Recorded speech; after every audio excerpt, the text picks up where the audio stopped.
அழகான கிராமம். கிராமத்தின் ஓரத்தில் இருந்த 3 நல்ல நண்பர்கள் கண்ணன், மணி, சுந்தரி. ஒரு நாள் அவர்கள் அனைவரும் மிகுந்த ஆர்வத்துடன் பேசிக் கொண்டிருந்தனர். நம்ம ஊர்ல உள்ள மாயவனத்துக்கு போகலாமா?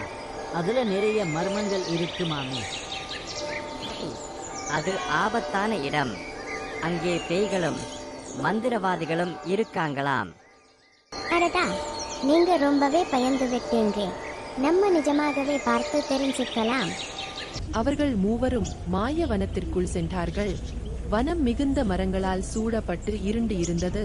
திடீரென்று ஒரு பெரிய மரம் அவர்களின் கவனத்தை ஈர்த்தது. அது என்னடா?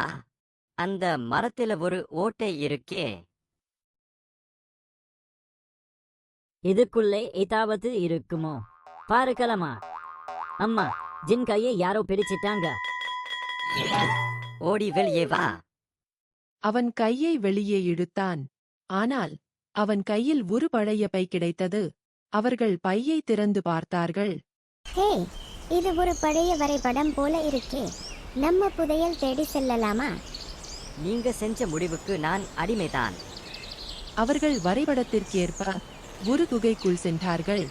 ஆனால் திடீரென்று ஒரு பெரிய குரங்கு அவர்களை நோக்கி ஓடியது. ஐயோ, இது பேய் குரங்கா? போடுங்க, இது வேற மாதிரி பயங்கரமாக இருக்கு. அவர்கள் ஓடி வந்து ஒரு பெரிய மூட்டையாய் பார்த்தார்கள். மூட்டையாய் திறந்து விட்டார்கள். ஆனால் என்னடா இது? புதையெல்லாம் கிடைக்கல.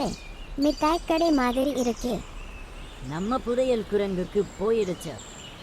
அடடா, இதுக்காகத்தான் பயந்து ஓடியோமா?